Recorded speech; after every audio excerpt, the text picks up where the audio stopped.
Good morning students, become semester 5 management accounting 1। Management accounting 1 में आज हम सॉल्व करेंगे नवंबर 2022 और 21 के एमसीक्यू। लेटेस्ट एमसीक्यू हैं जो आपको एग्जाम में काफ़ी हेल्प करेंगे। So let's start with this. MCQ में कैलकुलेशन भी है तो वो भी मैं आपको साथ में सॉल्व करवाती जाऊँगी। Management accounting depends on, management accounting किस पे डिपेंड करता है? तो मैनेजमेंट अकाउंटिंग दोनों पे डिपेंड करता है, financial accounting and cost accounting both. Because management accounting का काम है डिसीजन लेना, और डिसीजन लेने के लिए डेटास चाहिए जो उसे फाइनेंशियल और कॉस्ट अकाउंटिंग दोनों से मिलेंगे, which is not used in management accounting. इनमें से कौन है जो मैनेजमेंट अकाउंटिंग में यूज़ नहीं होता है? तो यूनिट कॉस्टिंग यूज़ नहीं होता है, बाकी मार्जिनल, बजटरी एंड स्टैंडर्ड ये सारा मैनेजमेंट अकाउंटिंग में अच्छे से यूज़ होता है। ये नवंबर 22 का पेपर है जिसमें पेपर स्टाइल कोरोना के बाद चेंज हुई थी। कोरोना में आपकी अलग पेपर स्टाइल थी, फिर अलग। Company has cash on hand 20,000, bank balance 45,000 and marketable securities 35,000, stock 1 lakh and liquid liabilities are 1,20,000। Find out acid test ratio. आपको ढूंढना है एसिड टेस्ट रेशियो। तो सबसे पहले आपको तो पता होना चाहिए कि ये जो रेशियो है एसिड टेस्ट रेशियो ये है क्या। तो acid test ratio is called a very liquid, जिसे कहते हैं कि जिसके अंदर डेटर्स और स्टॉक नहीं रहते। जनरली क्या होता है कि आप जो करंट रेशियो है उसमें आप सारी करंट एसेट लेते हैं, लेकिन जो एसिड टेस्ट रेशियो है उसमें सिर्फ आप कैश और मार्केटेबल सिक्योरिटीज़ ही लेते हैं, जिसे क्विक एसेट्स कहते हैं। तो मार्केटेबल सिक्योरिटीज़ एंड कैश या बैंक जो भी बोलते हैं वो दिया हुआ है। तो यहाँ पर हमारे पास 20,000 कैश ऑन हैंड है एंड 45,000 हमारा कैश बैंक बैलेंस है एंड मार्केटेबल सिक्योरिटीज़ 35,000 है। तो यहाँ पर हम ये दोनों लेंगे। तो चलिए इन दोनों को लेके करते हैं। तो मैं इसका फॉर्मूला है जो लिखती हूँ ताकि आपको सब में भी काम आए, and that is quick assets divided by current liabilities.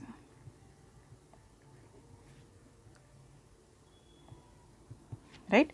So quick assets में as I told you 20,000, 45,000 and 35,000, जिसको हम टोटल करेंगे तो 1 लाख रुपीज़ हो जाएंगे। और करंट लायबिलिटीज़ लिक्विड लायबिलिटीज़ 1,20,000। तो ये जो आपकी लिक्विड लायबिलिटीज़ है वही हमको लेनी है 1,20,000। इसको हम सॉल्व करेंगे, हमारा आंसर विल कम 0.83:1। तो ये हमारा आंसर है 0.83:1, जो कहाँ पर है, ये रहा सी। ठीक है, आगे बढ़ते हैं।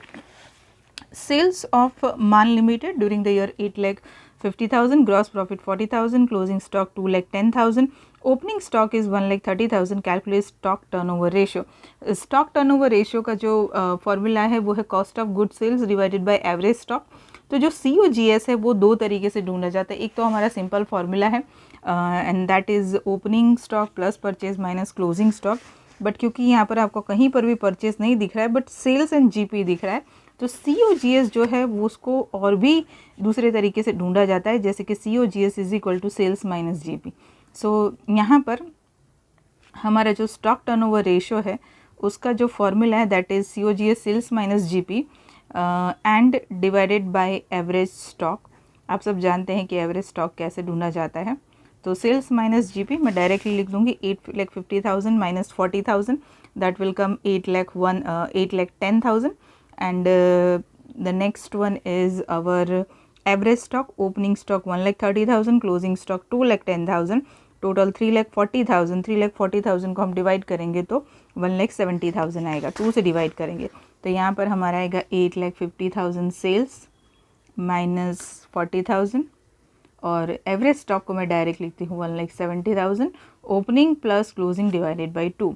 इसका जो आंसर है that last answer will come 4.76 times, क्योंकि जो हमारा स्टॉक टर्नओवर रेशियो है वो टाइम्स में आता है, तो दैट इज़ 4.76 टाइम। तो ये हमारा 4 MCQ 4 सॉल्व हो गए। पांचवा, which is not a profitability ratio. इनमें से कौन है जो प्रॉफिटेबिलिटी रेशियो नहीं है? आपको थियोरी के लिए भी रेशियोज़ के सारे टाइप्स आपको पता होने चाहिए और ये आपको हर जगह हेल्प करेगा। तो स्टॉक टर्नओवर रेशियो जो है वो प्रॉफिटेबिलिटी रेशियो नहीं है। विच of the following is a cash flow arising from investing activities. तो सेल प्रोसीड्स ऑफ मशीनरी, जिसको हम cash flow arising from investing activities के कैटेगरी में डालते हैं। कैश फ्लो की भी थियोरी आपको करनी है, और अब जो स्टेटमेंट लर्न करेंगे तो उसमें आपका ये ऑटोमेटिकली हो जाएगा। मैंने थियोरी टिक करवा दी है, आप वो लर्न कर लीजिए। Provision for taxation was 9,000 for the year 31 March 21 and 6,000 on 31 मार्च 22, यानी कि ये ओपनिंग है और ये क्लोजिंग है. Income tax 5,000 was paid during the year. Then how much provision for taxation should be made for profit during the current year. ये आप cash flow करेंगे ना तो आपको प्रोविजन फॉर टैक्सेशन अकाउंट बनाना होता है, तो वो आपको यहाँ पर एक MCQ के फॉर्मेट में पूछा गया है. तो ये अकाउंट में होता गया, तो इसमें 4 ही एंट्री होती है, 4 ही इफ़ेक्ट होती है, जिसमें आपको opening balance, closing balance, this is your opening balance, मैं ऐसे रफ में ही अकाउंट बना दे रही हूँ, this is your closing balance. फिर जब आप टैक्स पे करते हो तो डेफिनेटली आपका कैश या बैंक में से पैसे जाते हैं, so by cash account. And this is your current year, जो पूरे ड्यूरिंग द ईयर आप जो भी प्रोविज़न निकाल के साइड में रखते हैं वो आएगा. सो इन्होंने ये पूछा है. बैलेंस ओपनिंग है हमारा यहाँ पर 9,000, फिर हमारा जो क्लोजिंग बैलेंस है वो है 6,000. कैश जो हम पे करते हैं for the tax that is 5,000, so this is 11,000, जिसमें से 9,000 माइनस करेंगे तो provision for tax will come 2,000. So this is the way you can find out this thing, which is also helpful for solving the sum. तो ये आपका answer आएगा 2,000. चलिए, which of the following statement is not true in the context of limitation of budgetary control. आपका जो budgetary control की limitation है, तो कौन सा statement सही नहीं है, यानी कि वो limitation नहीं है. तो this is budgetary control system is flexible. This is not a limitation, this is advantage. Budgetary control system जो है पूरी फ्लेक्सिबल है, तो ये उसका एडवांटेज है. Now a company wants to make material budget for the next month. ये आपका टाइप्स ऑफ बजट का MCQ आ गया. नंबर 9. अब इसको क्या बनाना है, क्या पूछा है देख लेते हैं. सेल्स दिया है, प्रोडक्शन दिया है, opening stock of raw material, closing stock of raw material, and usage is given 3 kg per unit. What is the material purchase budget for the next month from above information? आपको ढूंढना है material purchase budget. आपको ढूंढना है material purchase budget. तो सबसे पहले हम ये देखते हैं कि हमने कितना कंजम्पशन किया है, मटीरियल कितना चाहिए हमको.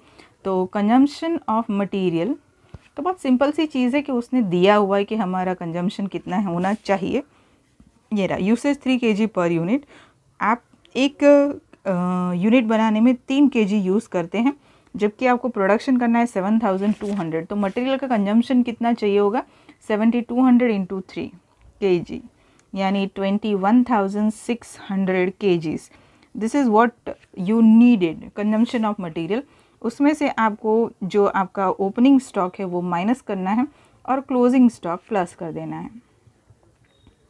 ये रहा आपका ओपनिंग स्टॉक, रॉ मटेरियल का 400 और क्लोजिंग स्टॉक है आपका 500. इन दोनों का जो भी डिफरेंस है that will come 21,700. This is what you needed for this material purchase budget for the next month, 21,700. D. Cash budget is a useful tool for. Cash budget किस चीज़ के लिए यूज़फुल है, तो that is useful for financial planning. The next one is total sales for a month is 90,000, which includes 20% sales on cash basis, 5% goods of credit sales are returned, 50% of credit sales is received in next month of the sale and remaining in the second month of sale. Selling commission is 5% of net sales. The amount of commission will be. ये आपका sales जो cash budget है, not sales budget, cash budget chapter का सम है, I mean MCQ है. कैसे, तो सबसे पहले इसको हमेशा याद रखिए, cash budget step by step solve होता है. तो यहाँ पर मैं लिख देती हूँ टोटल सेल्स जो दिया हुआ है. अवर टोटल सेल्स इज़ 90,000, जिसमें से 20% sales on cash basis, this is cash basis. तो इसका मतलब है कि 80% आपका क्रेडिट है. Now 5% goods of credit sales are return. 5% ऐसा है जो आप रिटर्न करते हो और वो भी क्रेडिट सेल्स में से, राइट. तो मैं ये जो 80% है वो पहले ढूंढ लेती हूँ. तो 90,000 का 20 और 80% करें, this will come 18,000 and this will come 72,000. अब इसमें 5% हमको रिटर्न मिल रहा है, रिटर्न. तो 72,000 का 5% आएगा 3,600, यानी आपका बैलेंस आएगा 68,400. No need for detail working note over here because this is just a simple MCQ. तो ये हुआ आपका कैश, ये हुआ आपका क्रेडिट. नाउ कैसे पैसे मिलते हैं, तो 50% of credit sales is received in next month of the sale and remaining 50% in the second month of the sales. ये पहले में, ये दूसरे मंथ के बाद मिलता है। Selling commission is 5% of net sales. आपका जो सेलिंग कमीशन है वो 5% of net sales. Now what does it mean by net sales? Net sales का मतलब होता है कैश प्लस क्रेडिट, लेकिन क्रेडिट आफ्टर रिटर्न, यानी net credit, cash plus net credit. यहाँ पे रिटर्न होता तो ये भी माइनस होता, तो 5% ऑफ नेट सेल्स। तो कमीशन कैसे ढूंढेंगे? एक्चुअली ये सिंपल ज़्यादा है। क्यों? क्योंकि ये बोल रहे हैं कि 68,400 का 50% आपको सेल के पहले महीने में और ये सेल के बाद के दूसरे महीने में। यानी कि अगर मैं इसे कैलकुलेट करूँ तो एक ये तो है ही कैश सेल्स, इसके ऊपर तो मुझे काउंट करना ही है कमीशन, तो ये मैंने लिख दिया 80%। ओके, क्योंकि नेट सेल्स पर कमीशन बोला, सिर्फ क्रेडिट पे नहीं बोला। अगर मैं क्रेडिट की बात करूँ तो ये जो 50-50 है कितना होगा? 68,400 का 50% 34,200 एंड दिस इज़ ऑल्सो 34,200। अब हमें कमीशन कैलकुलेट करना है, the amount of commission will be. जब इसे पे करना शुरू करेंगे तो क्या कह रहे हैं कि 50% of credit sales is received in next month of the sales and remaining in the second month of the sales. ये इसके बाद वाले महीने में, ये उसके दूसरे महीने में, यानी एक महीना तो ऐसा है जिसमें दोनों आएंगे। समझ रहे हो? क्योंकि अमाउंट सेम है, यानी कि ये दोनों फर्स्ट मंथ आफ्टर सेल और इस सेकेंड मंथ आफ्टर सेल, तीनों का हम टोटल करेंगे। तीनों का टोटल आएगा 86,400, जिसका हम 5% करेंगे और वो आएगा 4,320। आपका आंसर आना चाहिए 4,320। जो बच्चों को ये बहुत अच्छे से समझ में नहीं आ रहा है, वो कैश सेल्स का सम मैंने बड़ा सा करवाया हुआ है वीडियो, वो पहले देख लें, क्योंकि वो स्टेप बाय स्टेप होता है। हर मंथ आपको दिए होते, एक मंथ का दूसरे महीने में, दूसरे मंथ का तीसरे महीने में। यहाँ पर हमें टोटल यानी नेट सेल्स पे 5% काउंट करना है। तो हम सारा पैसा जब रिकवर करेंगे तो कैसे रिकवर करेंगे? तो 50% दूसरे महीने में और 50% तीसरे महीने में। यानी कि आप जब स्टेप बाय स्टेप कैलकुलेट करेंगे तो एक महीना हमारे पास ऐसा होगा जिसमें पहले 2 महीने के और उसके अगले महीने का इंक्लूड होगा। तीनों जब साथ में होंगे तब हम कमीशन देंगे 4,320। The concept of zero based budgeting was put forward as far back as in. कौन से ईयर में ये जो कंसेप्ट है ज़ीरो बेस्ड बजटिंग का, वो ध्यान में आया?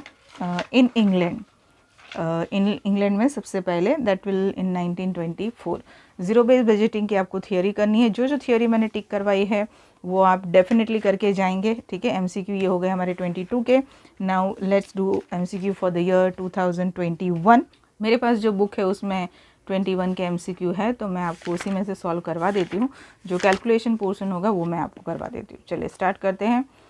Which is not used in management accountancy, unit costing. याद रखिए कुछ एमसीक्यू रिपीट ही होते हैं। Which of the following tools and techniques is not used by management accounting. कौन सी टूल्स एंड टेक्निक्स हैं जो मैनेजमेंट अकाउंटिंग यूज़ नहीं करती? Operating costing. चलिए फिर, which of the following points is not correct as limitation of financial accounting. Financial accounting past data, मतलब फिनेंशियल अकाउंटिंग के लिए कौन सा पॉइंट करेक्ट नहीं है? तो present only past data useful for controlling present date figures, not interpretation, useless for taking decisions. Not correct as limitation, ये उसकी लिमिटेशन है, उसके लिए वो सही नहीं है, तो यूजफुल फॉर कंट्रोलिंग, राइट। चलिए, if operating ratio of Manthan limited is 80%, sales are 21,75,000, gross profit is 1/3 and then operating expense कितने हैं? तो ऑपरेटिंग रेशियो का फॉर्मूला आपको पता होना चाहिए। रिमेंबर, रेशियो में से आपको एमसीक्यू भी इस तरह से आ सकते हैं। तो ऑपरेटिंग रेशियो का जो फॉर्मूला है that is cost of sales plus operating expense divided by total sales, ठीक है। अब हम इसको देखते हैं। ऑपरेटिंग रेशियो हमको दिया है 80%, कॉस्ट ऑफ सेल्स दिया है। चलिए चेक करते हैं। Sales are 21,75,000, gross profit is 1/3। तो सिंपल सी चीज़ है कि आप कॉस्ट ऑफ सेल्स में से माइनस करेंगे तो जो हमारा सेल्स है दैट इज़ 21,75,000, यही लिख देती हूँ मैं 21,75,000, और जब हम उसका 1/3 करेंगे दैट विल कम 7,25,000। ये हो जाएगा हमारा cost of sales plus operating expense which we don't have, and total sales is 21,75,000।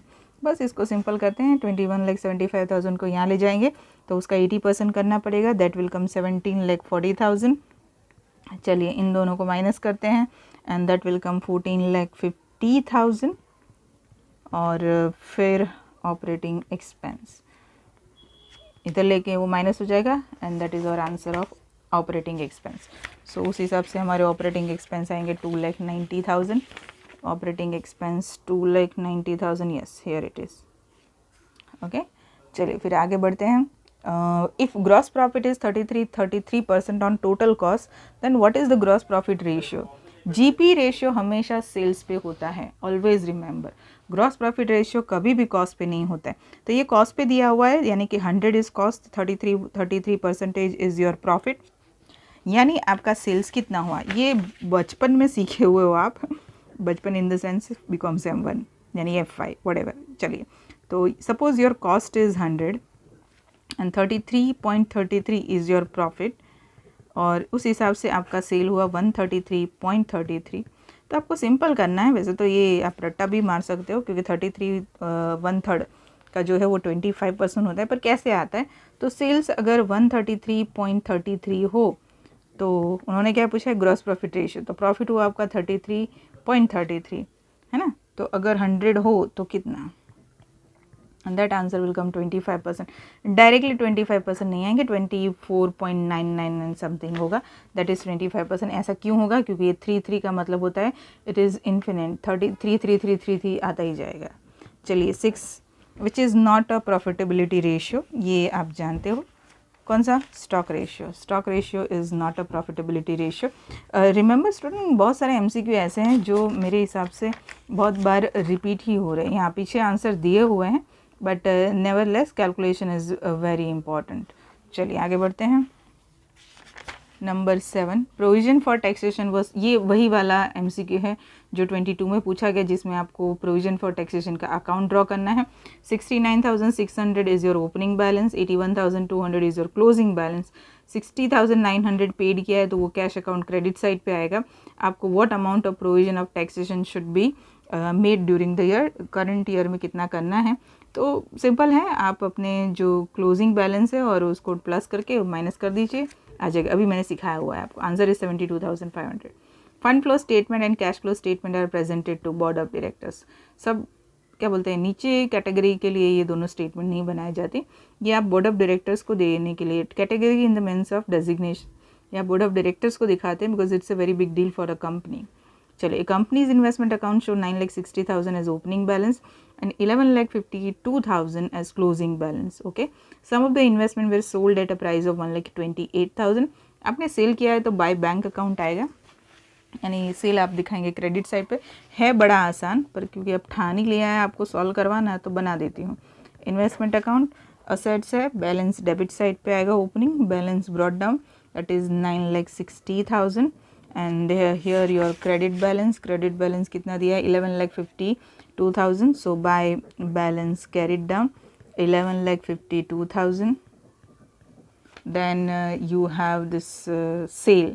उसने बोला ना कुछ कितना सेल करता है, सोल्ड एट 1,28,000, तो आपके पास पैसा आया 1,28,000. दिस इज़ योर कैश और bank what and new investment worth 384 is purchase. So 3,84,000 purchase किया है तो वो पैसा गया, यानी बैंक और कैश दोनों का टोटल करिए, बैलेंस कहाँ बचता है, क्योंकि वो पूछ रहा है कि loss on sale of investment कितना आएगा, तो मेरे ख्याल से यहीं पर आना चाहिए। Yes, so loss on sale of investment is come 64,000। Answer है यस, ये 64,000 आप टोटल करेंगे तो आ जाएगा 12,44,000 नहीं 13,44,000 टोटल है आपका, ये बैलेंस आ जाएगा। ठीक है, चलिए हो गया आपका 6 नंबर। 6 नंबर नहीं, ये हो गया आपका इन्वेस्टमेंट अकाउंट वाला 9th नंबर का। According to purchase budget material purchase is required material for production plus closing minus opening. ये हम आगे MCQ में सॉल्व कर चुके हैं। Which of the following statement is correct? चारों स्टेटमेंट में से सही स्टेटमेंट ये है, in the budget quantitative as well as monetary figures are given for the next period. या बजट में आप सिर्फ पैसे नहीं दिखाते, क्वांटिटी भी बहुत ज़्यादा मैटर करती है। Wages of June and July are 19,200 and 24,000 respectively and time lag is 1/8 month. Calculate amount to be paid in July. चलो भैया, लास्ट वाला wages जून एंड जुलाई। जून है आपका 19,200 एंड जुलाई है आपका 24,000। टाइम लेग इज़ 1/8, यानी 1/8 पोर्शन है वो आप नेक्स्ट मंथ दोगे। उसने जुलाई का पेमेंट पूछा है तो जून का 1/8 जुलाई में आएगा। ठीक है, तो मैं यहाँ पे 19,200 है, उसका 1/8 करती हूँ, यही लिख देती हूँ 1/8। जो आएगा जुलाई में हम पे करेंगे ना, तो 1/8 होगा उसका 2400। ठीक है, लेकिन 24,000 का 1/8 हम नेक्स्ट में करेंगे, लेकिन बाकी का तो इसी में करेंगे ना। कितना बाकी का? 7/8। 24,000 का 7/8 हिस्सा जो है वो आएगा 21,000, जो इसी महीने में पे करेंगे, यानी कि ये दोनों हम जुलाई में पे करेंगे, विच विल 23,400। इसके लिए भी सम देखिए, मैं ऑलरेडी सम करवा चुकी हूँ। ठीक है ना, जून का 1/8 नेक्स्ट, इसका 1/8 नेक्स्ट, लेकिन 7/8 तो उसी महीने में पे करेंगे। सो 23,400 ऑप्शन है, यस ये रहा 23,400। So this is all about your MCQs। Calculation वाले MCQ ज़्यादा मायने रखते हैं, आप वो अभी जो मैंने कैलकुलेशन करा उसे अच्छे से समझ लीजिए। दोनों ईयर के MCQ करके एग्ज़ाम में जाइए, आपको ज़्यादा कतर कोई तकलीफ़ नहीं होगी। Yes I know that same 5 के बहुत सारे सम्स देंगे, जस्ट लाइक आपको भी कम सेम 3 की और सेम 4 की आदत है, लेकिन जितने जो सम हैं वो आपको मेथड सिखा देंगे, प्रैक्टिस के लिए आपको सम्स करने पड़ेंगे। If I will get time, if I will try my best, तो मैं आपको सम्स और सॉल्व करवाऊँगी, लेकिन एग्ज़ाम तक आपके MCQs जो हैं वो तो आ ही जाएंगे। एंड जो भी चैप्टर ऐसा है जो अनटच है उसमें मैं सॉल्व करने की कोशिश करूँगी, जैसे कि कैश फ्लो स्टेटमेंट मुझे याद है। चलिए तो फिर मिलते हैं नेक्स्ट लेक्चर में। Till then everyone, bye bye.